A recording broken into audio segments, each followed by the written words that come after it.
Vous voyez ces paysages verdoyants à perte de vue, ces vignes qui bientôt réjouiront vos palais de raisins frais, de vin sucré. Rien ne serait possible sans moi. Oui, moi, la goutte d'eau. Bien sûr, je ne suis pas seule. Nous sommes des milliards, plus nombreuses que les étoiles, attendant patiemment notre tour dans le ciel, notre tour pour venir féconder la terre et y préserver toute forme de vie. Mais notre tâche est désormais bien plus difficile. Par son action, l'homme a bouleversé notre cycle naturel et a créé les conditions d'un réchauffement climatique planétaire. Ces industries polluent, il arrache nos forêts, poumons de la terre, pour étendre ses cultures sans aucun égard pour les réserves en eau, qui l'épuisent. Et devinez qui est placé sur le banc des accusés ? L'eau, bien sûr, coupable de vouloir inonder le monde.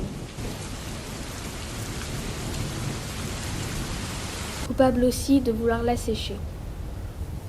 Mais sans aller si loin, remontons aux sources du problème et cherchons vos moyens d'action. L'emploi des pesticides dans l'agriculture peut nous contaminer. Non seulement quand nous nous infiltrons dans le sol pour rejoindre les grands réservoirs naturels que sont les nappes phréatiques, mais aussi quand nous coulons vers l'exutoire pour finalement rejoindre les cours d'eau en contrebas.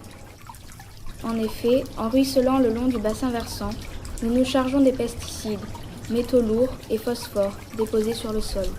Mais ce n'est pas le plus grave, car tout est lié.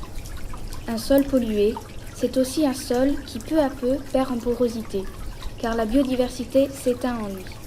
Un sol pollué, c'est aussi bien souvent un sol qui a subi le tassement, provoqué par le passage des engins agricoles, et l'eau peine à s'y infiltrer. La croûte s'épaissit. Quand il empêche la circulation naturelle de l'eau, l'homme génère ainsi lui-même les conditions des érosions et des inondations. Quand nous ne pouvons pas pénétrer la terre, nous ruisselons, l'emportant avec nous par pans entiers. Ou nous y stagnons, générant des inondations. Alors certes, nous paraissons coupables de toute la gêne que nous causons, mais qui en était le responsable ? Heureusement, des scientifiques veillent sur nous, et dans le bassin versant de Rougen, là où je vous emmène, ils ont installé des instruments pour pouvoir mesurer notre présence ou notre absence. Ça vous intéresse ? Descendons là où s'écoulent toutes les eaux de pluie, plus précisément dans l'exutoire, le fossé principal du bassin. 2 canaux Venturi, un grand pour les grosses pluies et au fond le même en petit pour recueillir les plus faibles écoulements d'eau. Une règle graduée pour mesurer le niveau d'eau, c'est un nilomètre.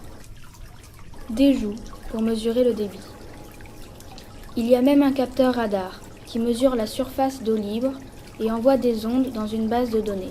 À l'intérieur du cabanon, un préleveur recueille 24 échantillons de l'eau qui a ruisselé jusqu'à l'exutoire afin de connaître l'impact des activités agricoles sur notre qualité.